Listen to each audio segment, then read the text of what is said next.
Hello everyone, welcome back to our channel. For today's video, I will be teaching you how you can turn off the friend suggestion notification on Snapchat. First step, open Snapchat on your phone and make sure that you are logged in. Then, press the profile icon at the top left corner of your screen and press the settings icon at the top right corner of your screen. Here, look for notifications, which is just below the two-factor authentication. As you can see here, my notifications on Snapchat are turned off, which means that I do not receive any type of notifs.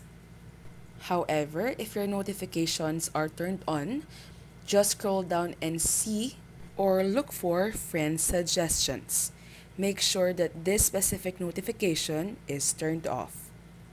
You'll know that this is turned off if the notification button looks like this, which is color gray, and it will turn green if it's turned on.